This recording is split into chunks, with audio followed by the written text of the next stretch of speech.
Hi everybody and welcome to Learn Live Streaming Live, my new show all about live streaming and, hence the name. Today on the show we're going to be talking all about some of the different options you have in terms of actually using cameras. So, it's often a really good thing to start with, the camera, because you want to make sure that it's working in the right way. And speaking of working the right way, I'm just going to make sure a few things are working here in the back end, which is always the joy of going live. And I must admit, I've had a busy morning throwing things together, so hopefully this is okay. If you are watching live, let us know where you're watching from, and hello to Saeed, who's saying that that was a dramatic intro. I haven't made the intro for OBS Obsessed yet. It could be even more dramatic, so just wait and see. But I just, it was one of those things that, we are now in 2025, so I wanted a new look and feel to the shows that I'm doing in this time. And it was like I said to Saeed a few weeks ago, I spent a solid 2 days sort of choosing music, and that was one of the things that I selected in the end. But anyway, today we're talking all about, let us know in the chat where you're watching from too. And, it's probably a bit premature to do this, but I'm going to do it anyway. Don't forget to like and subscribe wherever you happen to be watching this, because we are going out to all the various places. And hello to Jerry, who's watching in the UK. Great to have your company today. So I guess in terms of cameras, we're going to be talking about the options that you have potentially available to you. Talking about webcams, we're talking about your phone camera, your smartphone, and some of the things you might like to try with that one as well. And also sort of digital cameras more traditionally. So things like your digital SLR camera, your mirrorless camera, compact cameras, that kind of thing. And also a little bit about the mounting options, because I made this joke during the week, but unless you're doing a tribute to, the Blair Witch Project, you kind of want it to be mounted on something. You don't want to be holding the camera yourself.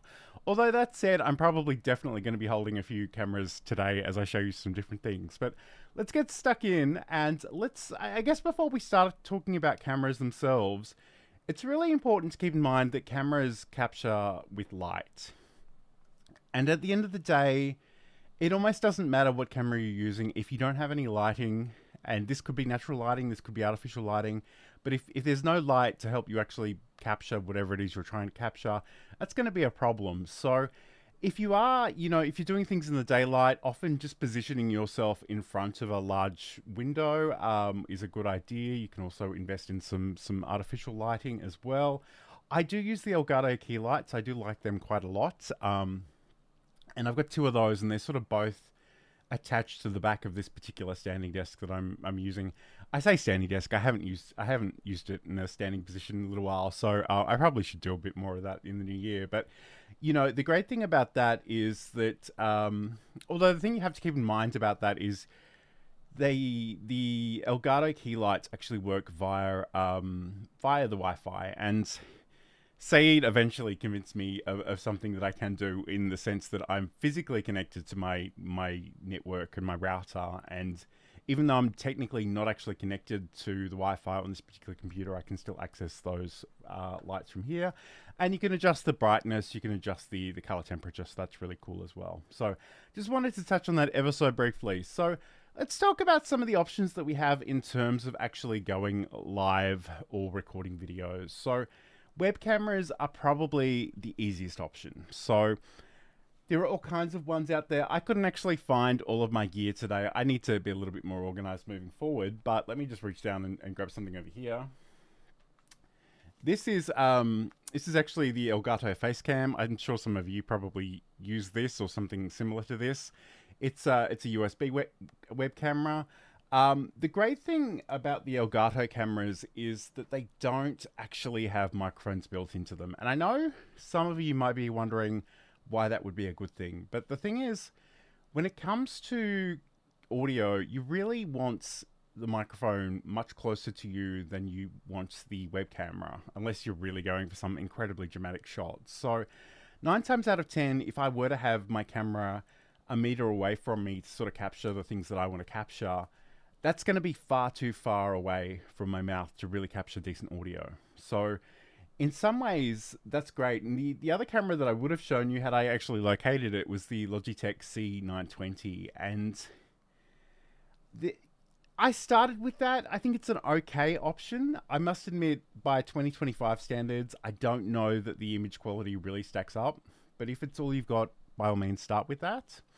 But the problem I had sometimes when my normal camera wasn't working and I'd reach for that as a default, Windows would sense this new device and automatically switch my microphone over to that. And it pains me, one of our most popular episodes of the video and live streaming show actually had the worst audio in the world. And it's it's so annoying, and anything can certainly happen when you go live. So Saeed is saying that he was window shopping on Amazon yesterday, eyeing the Sony Alpha ZV-E10 II and the Sony SEL 35f1.8f lens. That's quite a mouthful. I will talk about the original Sony ZV-E10 a little bit later, because that is actually the camera that I use for most things, and I think it's really, really great, but it does have some things that we need to keep in mind as well there. So I guess getting back to our web camera, whatever you've got, start with it. I don't kind of recommend that people run out and spend thousands of dollars on gear unless you've already sort of established that this is something you want to do on an ongoing basis.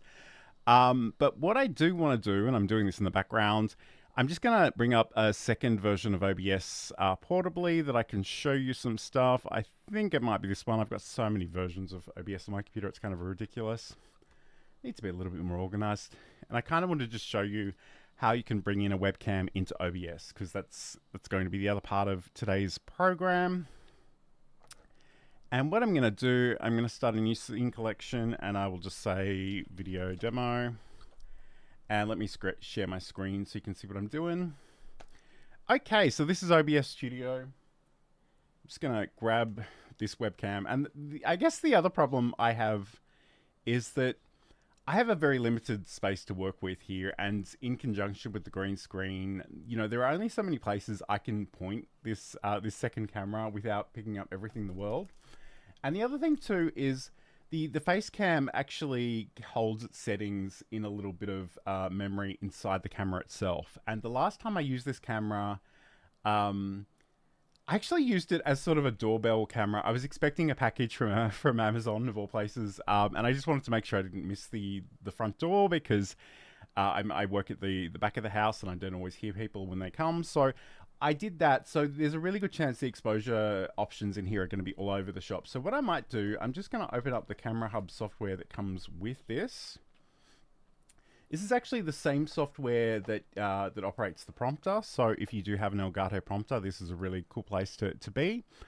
But I'm just going to go to my camera options. It's going to try to default to a different camera, which is not going to be, I don't think it's going to be able to access that one. We'll click on this one over here. Interestingly, this isn't even one of the options I was going to talk to you about today, but it does have an option here that says turn your iPhone into a web camera. Well, I don't have an iPhone, so maybe that's why we didn't do it, but there are all kinds of options out there. So I'm going to click on this. This is going to be a really unfortunate angle, I'm sure, but let's give it a go. Okay. So the exposure is atrocious here. So I'm just going to click this automatic option, and we'll just see if that's a little bit better. So there's another option that I have available to me. So again, if you are to compare the version coming out of the Sony ZV-E10 with this webcam version, and there's probably a whole bunch of other settings I could probably adjust here, and I could reposition this, but you can already tell that the quality that we're working with is quite different. So that's a great point, Said, and I will definitely mention that one as well. The other great thing about this software, though, and I'm not loving this angle, but let me just show you a few things. It does actually have options for zoom and FOV. I don't even know what FOV is, but I can literally zoom in a little bit more. I can zoom out. I think that camera's actually seized up on me now, which is a little annoying. Let me just see if I can switch to something else and come back to it. It's always the joy of doing these demos live, but let's just see if we can bring the camera back in. Okay. So the great thing about this is it actually has a number of different presets. So if you wanted to sort of, and Said's telling me that FOV is field view, which is awesome. Thank you for that. I don't know, this software seems to be glitching a little bit, but essentially what we can do is we have these different presets. We can sort of say that maybe we want to zoom in or zoom out. and we can sort of trigger those via the Elgato Stream Deck as well if you've got access to one of those. So what I'm going to do, I'm going to close that out. I'm not really sure why this camera is glitching, but that's fine. I'll just show you conceptually how we can add in a camera to OBS, because I think this is a really important, useful thing to know. So if I go down to my sources and I click on the plus sign, what we want to do is find our video capture device. And this essentially will work the same no matter how you're bringing in your camera. Well, I say that. There's going to be one exception, which I'll show you a little bit later. But essentially, I can give this a name. I might just call this one Webcam today. I can go OK. There's probably a whole bunch of different cameras and virtual cameras on my computer. Most of these I don't even use, but it is interesting to note that they're all there. So what I want to do is I want to grab the Elgato Facecam. And I guess the first thing to notice about this is it's kind of defaulted to a weird resolution. And again, I don't know why it's actually not live, but I'm not going to stress about that too much. And hello to Brenda Meller, who's joining us from Metro Detroit. Great to have your company today. So if we go, I guess, you know, if you do bring in your camera, and it could be your web camera or your face cam, it could be anything really. But if you see that, you know, this isn't filling the space, and I kind of expect to do that with a 1080p camera, I can go to where it says resolution, FPS type, and I can change this to custom.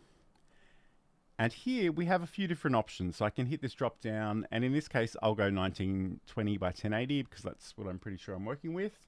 And interestingly, it seems to be working there as well. All right, cool. So what we can do there is we have a whole bunch of different options. Most of these I wouldn't even worry about too much, but you do have the ability to flip this vertically. So if you were to, and this is something I've actually done with this particular camera, is that I've attached it to the bottom of the Elgato teleprompter upside down, and then I kind of had to flip it around. So if I click on that option there, you'll see I'm upside down. So if you do need to mount that in a weird place, that's always an option. We do have this audio output mode. So in this case, you know, we've got capture audio only, output desktop audio in a few different ways. So this is what I was getting back to. And this is kind of the perennial, this is the place where you need to make a choice, essentially. So what I kind of recommend is that we go down and we use a custom audio device. Now, there might be some times when you don't want to do this, when maybe this isn't the right action. And for example, you know, with the Sony ZV-E10, I could literally attach an external microphone to that camera. And at that point, I'd be very happy just to use that by default. But as it stands, that camera is actually inside of the teleprompter. It's a solid, I don't know, probably a little bit more than a meter away from my face. So it's going to be capturing much more of the room sound than it's going to be capturing me. So normally what I would do is I'd actually click on this use custom audio option here. And then I would choose my audio from this drop down. So this could be a USB microphone. This could be, you know, in this case, I'd probably go for the Rodecaster Pro. And that way I'm sort of capturing these things together. So if I click OK, just to get out of this dialog box now, you will see that I've actually got my camera up here, but I've also got the audio here. And again, I just want to say, you know, this is probably not the best place for this camera, but I'm kind of got limited options with my space here as a second camera. Hello, Ernesto. Thank you so much for being here. It's great to have your company today. We're just talking about sort of working with different cameras today, and I'm showing you some stuff in OBS. So the great thing about this is that I've got my web camera with my Rodecaster audio. I can go into my advanced audio properties. I could sort of adjust the balance. So if we're panning this left or right, again, probably wouldn't do that for a stream. We can adjust the volume, which is something you probably would need to do. At the moment, you can see I'm pretty clearly into the yellow here. And it's funny, I realized that before going live this morning, I had turned off some audio settings on the Rodecaster. I'm not going to change them right now. But normally I'd have a lot more compression and some EQ happening as well. So we can do that. The other thing about this is the audio monitoring. So this is probably not the place where you want to turn this on, but I just want to talk about these options because a lot of people do find them confusing. So monitor off essentially means this audio will hit the stream, but you won't hear it. Monitor only means only you will hear it. And given that this is my microphone, it's probably going to be a little bit distracting because there'll be a slight delay there. And then there's monitor and output. So again, that will go out to the stream, but it'll also play back in my headphones. I must admit, there actually isn't that much delay, so I could probably live with that in this case, but normally I would just go monitor off. The thing that you kind of need to keep in mind with this is that our monitor, our webcam, I'm just going to turn this off for a second. Our webcam and our audio are stuck together in this sense. So if you want it to be somewhere where your microphone is still live, but you don't want to be seen on camera, you'd probably need to actually go in and sort of set something up to just as a bit of an overlay. So to give you an example, just imagine that and I'll use a color source for this, and I'll just put a color in here. So, maybe there's something that I've got a screenshot, or, I'm doing a bit of screen sharing, and maybe I don't actually want myself in this scene, but I still want the microphone to be heard. So if I were to just toggle the visibility and make this invisible, you'll see that we lose our audio straight away. And that's potentially going to be a problem because nobody will be able to hear me. So I can turn that back on, and then people will be able to hear me as well. And if I did want to be on top of that, I can just drag these and reposition them. Again, I'm not really sure why this camera is glitching as badly as it is, but it just goes to show you that webcams aren't perfect. But I guess nothing probably really is in the scheme of things. In fact, let me just deactivate that, and I might reactivate it. And that might help for a little bit. All right, so we've got that there, and just keep in mind that if you wanted to do that, the other option you can do is actually have your audio and your video separate. So if I were to go back into these camera settings and go, actually, I don't really want to worry, I want to treat these differently. So instead of using a custom audio source, I can leave that as is. This ordinarily, if you were using like a Logitech web camera, this would actually bring up the Logitech audio. Because Elgato made a conscious decision not to actually use microphones in their cameras, I don't have that option there, so I don't need to mute it. But it could be that you would need to mute that, and then you could just bring in your audio capture source, audio input capture. So I could just say Rodecaster, and then I could just bring that from the list. And then I'd have that there, and I could, maybe I want to appear on screen, but I want to be muted. I can toggle that one off individually, or maybe vice versa. So you have those options there, and you could even just group these things together. Maybe you want to treat them separately, but you still want to make sure that they're all together. And we can say webcam, if I can spell, which I probably can't at this point in time. Microphone. And the great thing about this now is if I toggle the visibility of this group with that little eye icon, it'll make all of it go away. So those are a couple of things to consider. And like I said, I don't really know why the face cam is playing up today. It usually works pretty well, but let's not dwell on that too much. All right, so, whatever webcam you're using, this is often a really good way to go because it is often just a matter of connecting it to your computer via USB. And from there, you can sort of go and do your thing.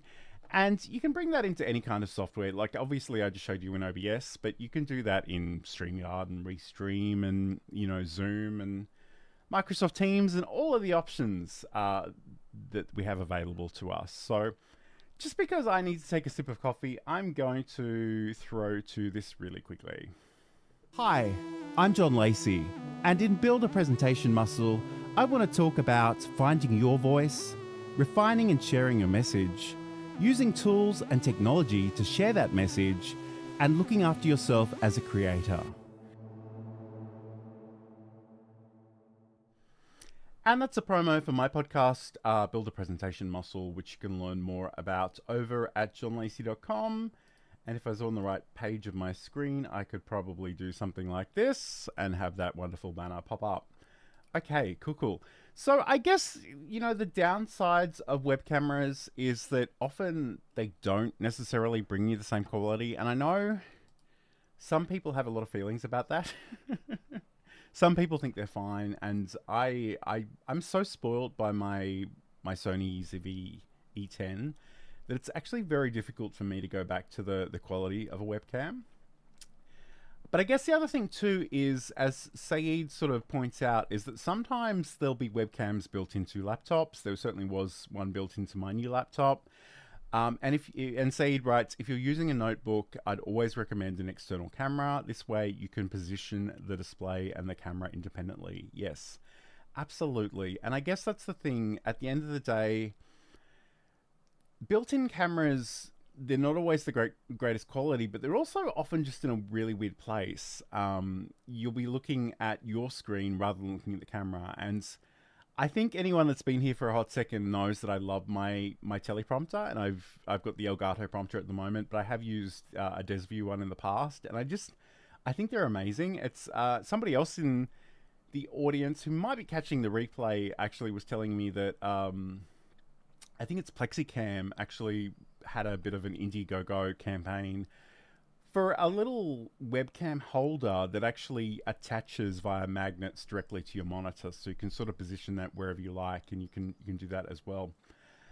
This is a great question from Jerry. Do you use multi-cameras for different views for live streaming? I personally don't, and a lot of that is simply due to the fact that I'm in a relatively small space, and the green screen is sort of everything in my world. And I guess the problem I have in a lot of ways is, like, I can show you all kinds of different angles, but are they going to be at the right angle to capture the green screen well and sort of do the chroma key stuff? And for the most part, it just isn't. It just doesn't really work that way. I'm just gonna see, and again, it's so annoying that this face cam is playing up for today, but I guess, like, if I go back to this shot, like, it's kind of a question, because the thing is, in some ways, I would like a second camera roughly around here, but you can see I'm already obscuring the front position of the camera, so that my main camera. So it's not that it's a bad idea, it's just that you do need to sort of think about where you're going to be positioning these things, because they need to not be in the line of sight of other cameras. And that's kind of the tricky part of all of this, is that, and hello to Stefan, who's joining us and saying good evening. Great to have your company. Okay, so, like, in some ways it's great, and I think Saeed might use two cameras. Let me know about that in the chat. I think I've seen two web cameras in your setup, but maybe they're for different things. So, I mean, there's nothing to stop you from doing that, but especially, and I'm kind of constrained by my green screenery, but there have been times when, maybe I can have a slightly different angle. And I guess the other thing too is, if you were going to do things with different cameras, you can have different cameras in different scenes of OBS. So maybe we're not seeing these two cameras at the same time, and maybe that gives you a little bit more flexibility. So, I mean, I'm kind of curious, like, if I go, I don't know, over here, and you can see all the clutter in the background there. Oh, so much stuff. I guess the first thing I would do is sort of crop this. And again, you can see that I've already cropped a little bit too much off on one side. And again, I'd probably go in and do the old chroma key thing as well. So, I mean, again, it's kind of up to you. And, like, no matter what your desk looks like, you're going to have to play around with this to get it to work in a good way. Yeah, actually, Saeed writes, the Mag 2, the display-safe magnetic webcam mount, follows a similar concept. I think it's almost identical, like, it's exactly the same as that. So, I don't know, like, it sounds like that's a different brand, which is fine. But yeah, cool. Saeed writes that he's using the old C920 as a desk cam, so that's cool as well. I don't know that I've even got a photo of this, but as I said earlier, there was a time when I would mount the face cam underneath the teleprompter as a second view, but even that I didn't find worked particularly well for my setup. So, okay, so Jerry's asking about where I position the prompter, and I mean, I guess I can do this today because I have a second camera. So let me just go back to OBS with my screen share. By the way, I don't know if that was obvious, so I just might unpack this a little bit, but if you hold down the Alt key and drag in, you can sort of, I've got to make sure I'm actually on the right bit of this. you can crop in and out by holding down the Alt key and dragging that in. So that's another thing. But if you've made so many changes and you're like, hey, that's really not working, if you right click and go to the transform menu, you can go and reset this as well. And again, I'm going to deactivate this for a second. I'm going to try and point this here. This is gonna get really weird, but because you asked, I'm gonna attempt to show this. Oh, I'm pointing it in the wrong direction. There we go. So essentially, I've got my Elgato key lights at the back there. I've got a monitor that's horizontal. I've got another monitor with OBS and you know, the chat over there. And I've got the prompter, which is showing me what I see. So here, and there's literally, I don't know that I've got it handy, but there's actually a thread underneath the teleprompter unit that I can sort of screw something into. So I have actually used that there at different points. So again, I don't, like, it's so annoying that the face cam is playing up today. So we might even just leave that there. But what I do want to show you and talk to you a little bit about is sort of actually using your phone to do a lot of this stuff. So if I go back here, all right, cool. All right, so there are a number of different options in terms of using a smartphone. And I guess the thing is, at the end of the day,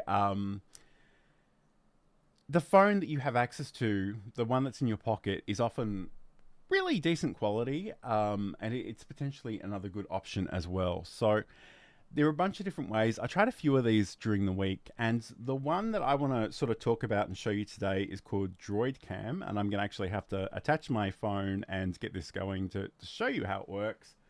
A lot of these options, they will actually work via Wi-Fi, and if you have good Wi-Fi, that's amazing.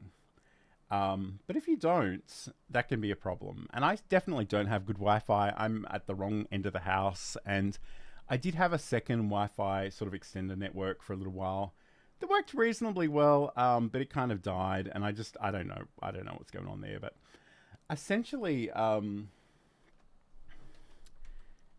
again, I should bring up a browser and show you some of this stuff. So let me just open up Chrome in the background here.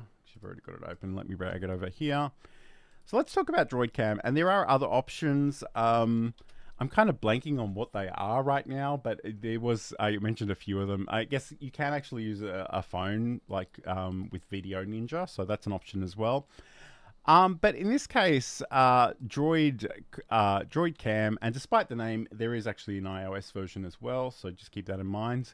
But essentially, you can use your phone as a webcam, and you can do this via the Wi-Fi or via USB. So you need to download an app, and again, it's available from the Google Play Store or the Apple App Store.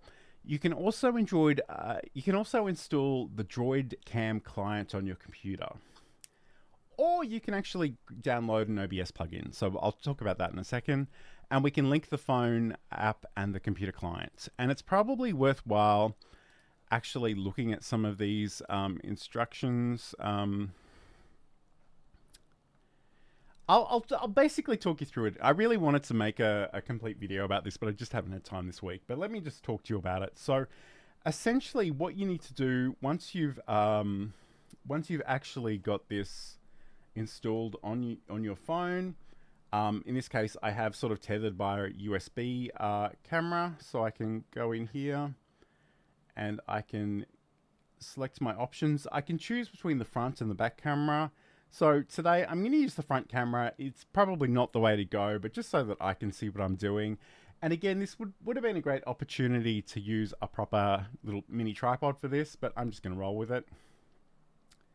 All right, so, all right, let's go into OBS, because I guess the other thing too is we have a client and we have,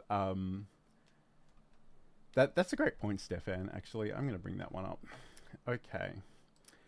So Stefan writes, I use the clone source in OBS so I can use different filters and zoom on camera. Yeah, that's a really good option. And especially if you You know, if you want to actually mask your camera, and maybe in one scene it's got a round mask, a circle mask or something, often a really easy way to do that is just use the clone source plugin, which is really, really cool.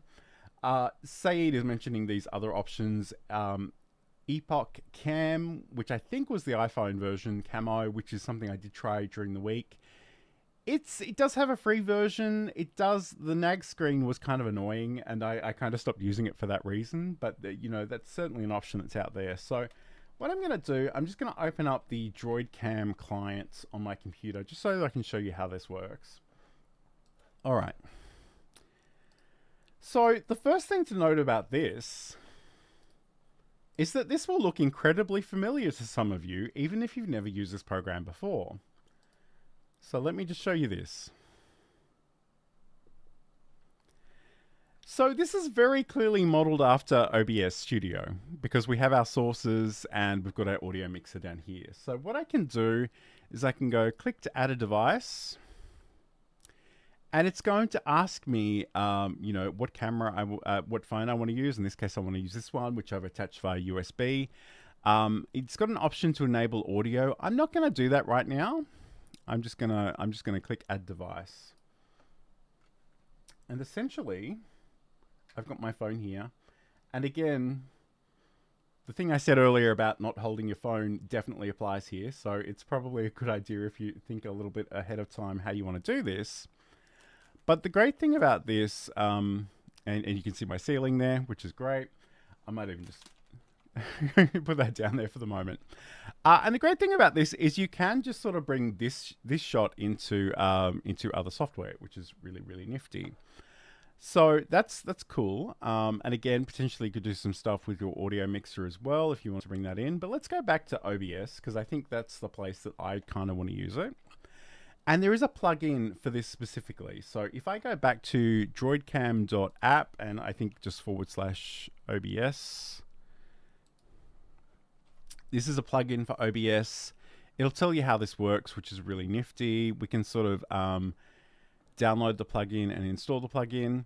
And once you do that, you'll actually get an additional source. And I'm hoping that this is the right version that I've used for this. And it possibly is not. So what I might do while I'm just talking and just doing some things in the background is I'm just going to close this down and I'm just going to install this plugin in the background. So I might even show you how that works.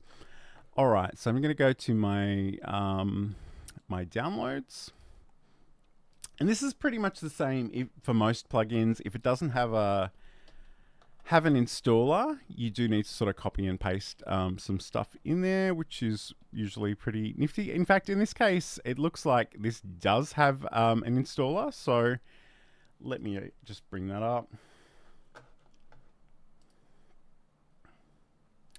All right, I'm gonna close this. I'm gonna drag this over here where hopefully you'll be able to see it. Screen share. Okay, so here I can say that I want to agree to the terms and conditions. In this case, I kind of want to take this somewhere else. So I'm going to use a portable version of OBS, which is in my downloads folder. So give me a second to find that one.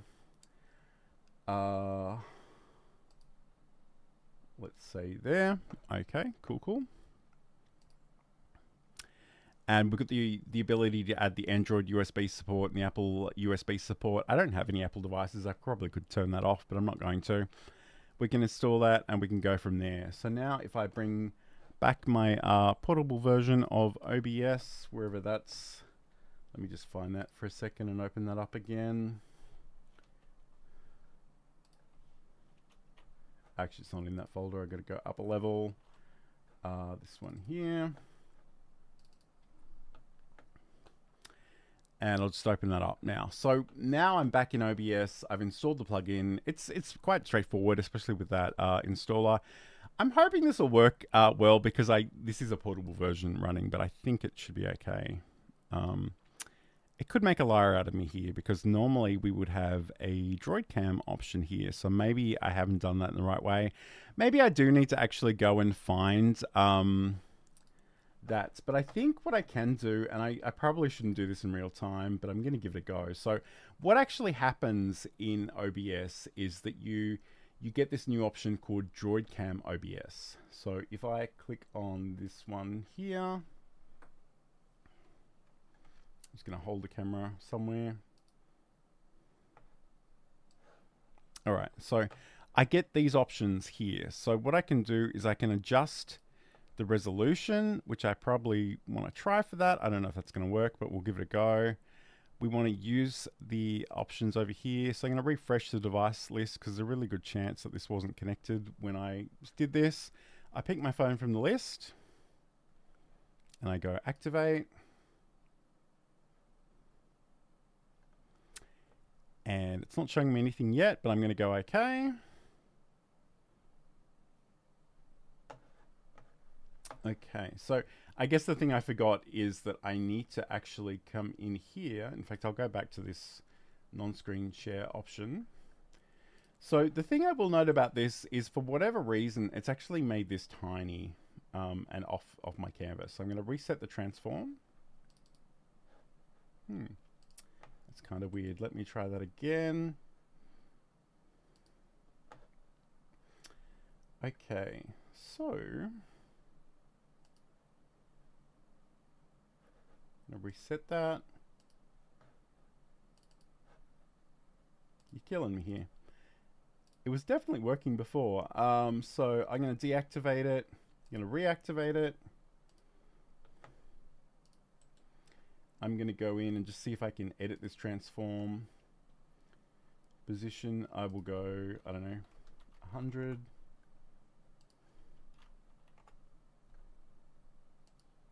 Let's go center.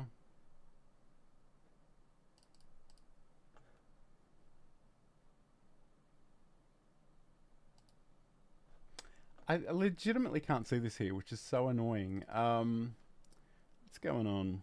Okay, I'll deactivate that. I'm just going to refresh my list. And I might even just need to... I'm going to close that other version of OBS just to be on the safe side. We'll just make sure that nothing else is trying to access this. And I'll go activate. All right, well, this is this is the joy of doing demonstrations live, is that they work perfectly fine during the week when you're not actually showing anybody, but the minute you actually want to do it for real, it's a bit of a problem. So what I might do, I'm just going to go fit to screen, but again, I'm not actually seeing the camera there, which is so annoying. All right, I'm going to deactivate that. I'm going to unplug this. Saeed is giving me some tips in the chat. Let me just see what he's saying. Seems like only 640 by 480 is branding free and you need the pro version for high resolution. So that, okay, that's good to know. So what I might do, I'm just gonna select that. I'm gonna go activate.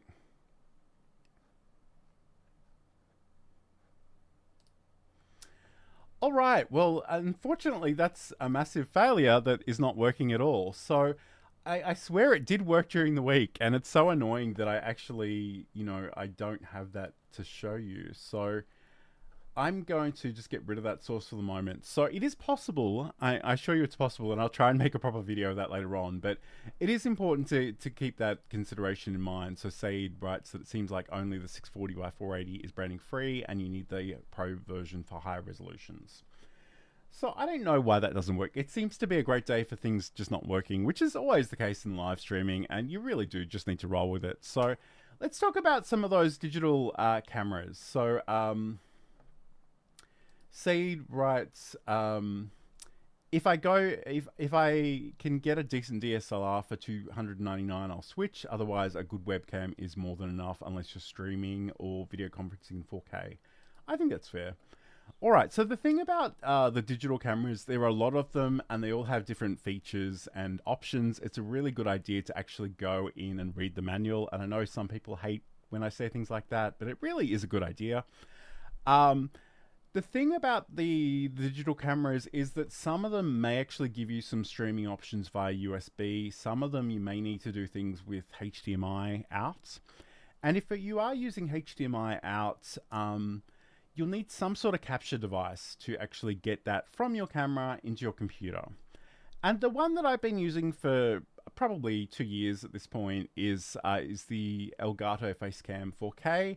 It works pretty well. I don't have any complaints, but I will say I recently purchased this Ugreen branded thing, and it's got the HDMI input on one end, it's got USB on the other. But the really fun thing about this is that if I pull this forward, it gives me USB,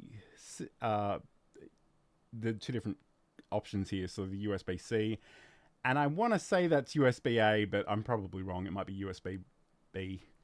But essentially, two different connection types, so it gives you a lot of different options. I haven't actually tried this one with a camera. What I did try, though, and I was actually quite impressed by, was that I actually captured some gameplay via this thing. I have some old emulators, I think Sega and Commodore 64 and things, and I was just playing with this on my laptop, and I was really impressed by the quality that came out of this. And this is maybe 35, 40 Australian dollars, which I think the cam link was 150 to 200 Australian dollars. So there is quite a gap in price there. So normally I would just tell you to go with the Elgato stuff and that it works great and that's what you should be doing. But to be really honest with you, I was kind of amazed at how good this was. So, and the other thing I think too is if you were looking to use two digital cameras, the thing that is really tricky to do on a computer is to run sort of two cam links on the same device. You kind of need different USB options, and I can't even begin to explain what that means to you because it's a little bit outside of the scope of my knowledge, but it is definitely something to keep in mind.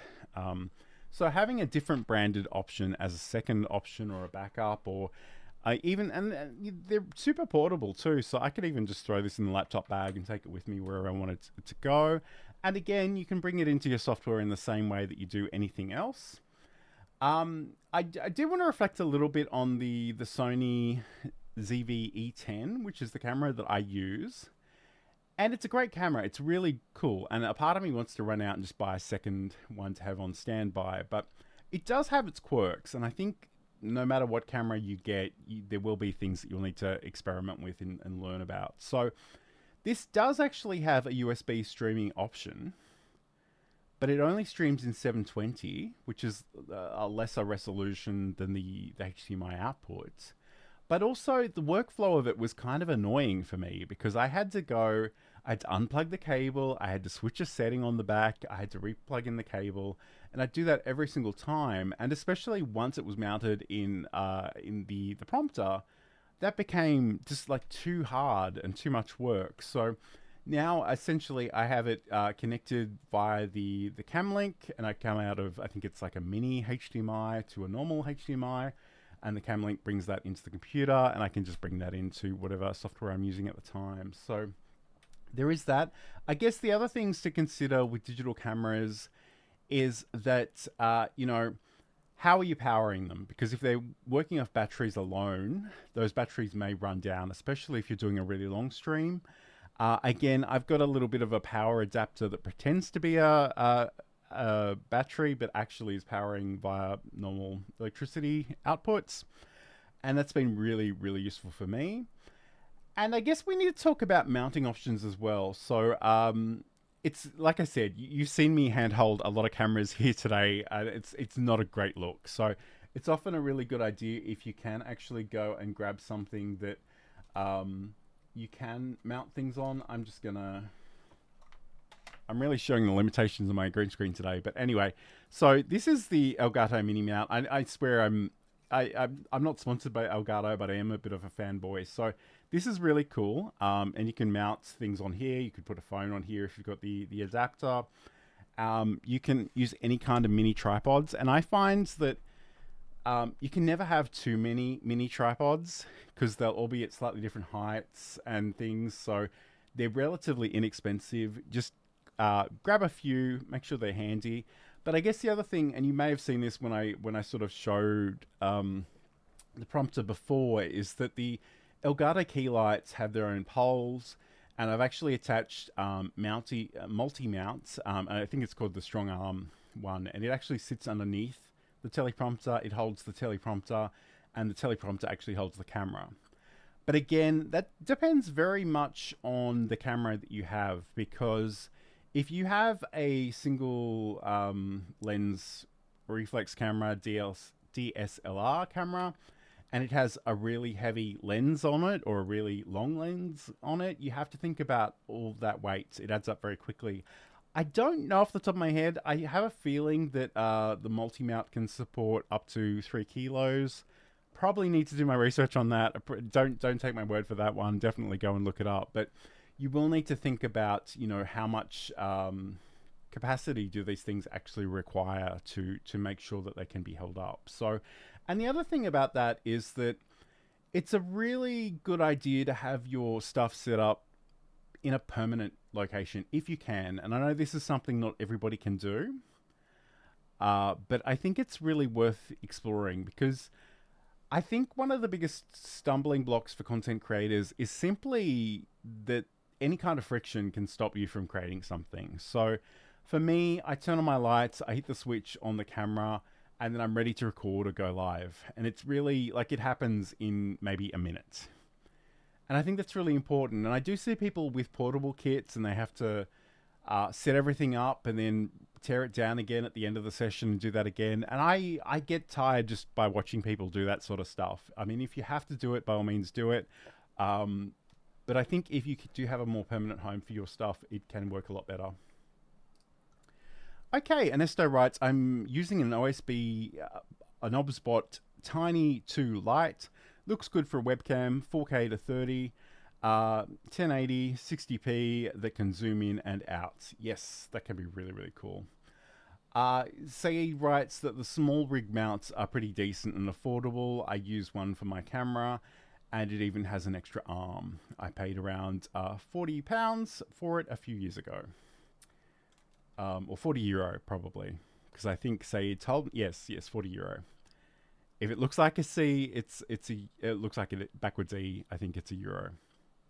I don't know currencies. And I guess the other thing too is, like, as much as I said that thing about not holding your camera, if you are looking to go out into the wild, and maybe you're recording rather than streaming, or maybe you have better access to better Wi-Fi than I do, or 4G or 5G or whatever, there are mounts for that, and I've certainly spoken about some of those in the past. In fact, I shouldn't be doing this on the fly, but I'm going to. Let me just see if I can show you some things. If I can find them relatively quickly. And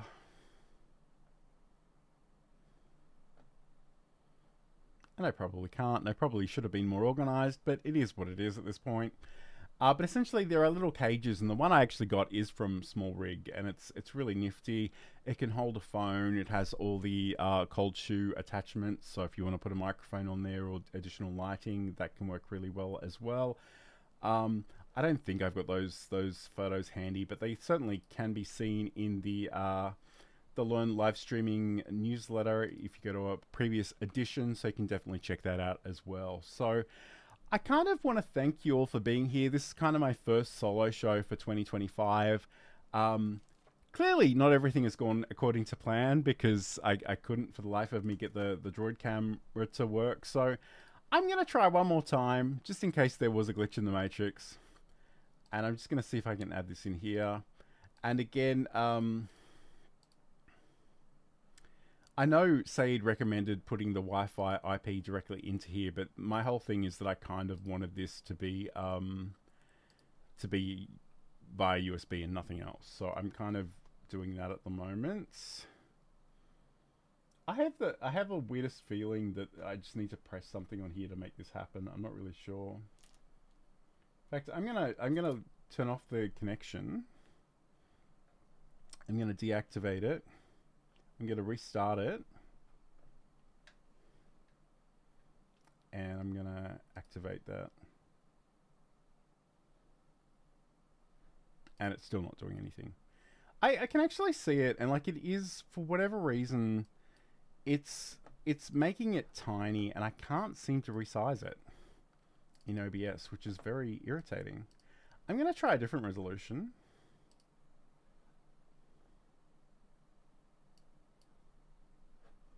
No, I don't think that's going to work either. I don't know. I'll keep playing with this, and if I can do it, I will make a video about it. It seemed like a really useful solution during the week, but I just got to be honest. I don't use my phone camera for anything. I just wanted to sort of mention that as an option in case it was useful for other people. But again, it's this tiny little, like the way it's presenting on the canvas, it's not even taking up pixels, so it is really weird, and I kind of wonder if, although actually I can see what Said's referring to in terms of the IP address, so maybe I will try. No, I guess because I'm not using the IP, I can't really do that either. All right, so let's. In fact, what we could do, because we've got a little bit of time, if I go in and, because the other option that I tried during the week was camo. And I didn't love camo, but to be honest, I think it could be okay. So what we might do, I'm gonna go in here and pair it for this. So the interesting thing about the camo integration is that it has its own software called Camo Studio. I might just bring this up and show you how this works. I essentially, the way it connects is that it gives you a QR code on your screen and you scan it with your phone, and that's how it sort of links everything up. Okay, I'm going to pair a device. Again, I'm going to do this on a screen you can't see.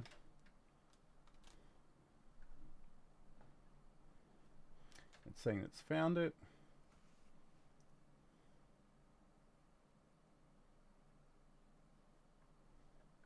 Okay.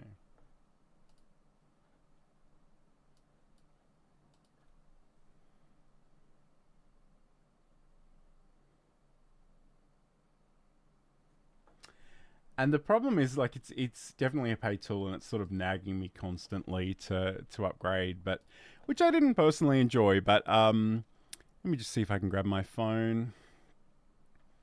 The other thing, and I don't know, maybe this is just a me thing, but say you'll see.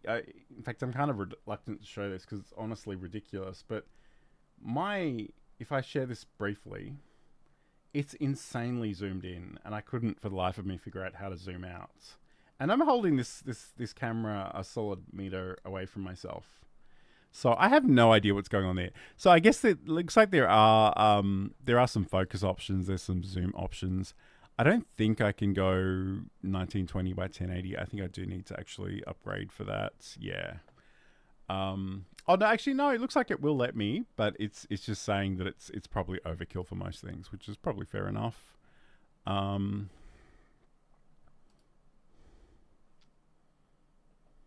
And say it's saying the resolution. Anyway, like I said, this is not an approach I personally use very often, and I'm probably not going to start after this week. I will try and make a video about Droid Cam if I get it working properly, but clearly I don't think this is the way to go because it's not playing nicely for me today, so just keep that in mind. So Said writes, I had my webcam and now my prompter mounted on it. This way I can touch my monitor without messing up my whole view. Okay, cool. The webcam on top of the monitor always drove me crazy. Yes, this is a problem because you'll be looking at your screen and essentially the camera is almost kind of looking down on you and it looks a little bit weird. All right. So Said was saying that the resolution was set to 1600 by 720. Yeah, I mean that was the initial one, but even when I changed it to more traditional things, it's bizarrely zoomed in. I can't for the life of me figure that out. But anyway, so I hope you can forgive me the little droid cam issue. I mean, clearly it's not working for me today. It did work relatively well earlier in the week, and I guess I just need to play with that a little bit more. But thank you so much for your company today. I'm going to be alternating my shows moving forward. So this week we're doing Learn Live Streaming Live, where I talk about live streaming generally. There will be a little bit of OBS stuff in there periodically because that's just how I roll. But next week on the show, I'm going to start OBS Obsessed, which is definitely my OBS specific show. And I really want to talk about what OBS is, who it's for, and how you can get started. So that's going to be happening on next week's show. Said does mention that using the Video Ninja app and integrating it as a browser source works fine usually. Yes. And that's kind of what I did when I set up my face cam as a doorbell camera. I brought it into OBS as its own scene, and I put that on the teleprompter while I was working just so I could keep an eye on it. So that's another way. And Ernesto writes, thank you for your information on LinkedIn and on YouTube. Thank you so much for being here. And Jerry says, thank you, John, for sharing your great insights. For sharing and great insights, I should say. All right, so have a great week. Have a great weekend. I'll be back very soon. Don't forget to follow me in all the various places. And I will talk to you again very, very soon.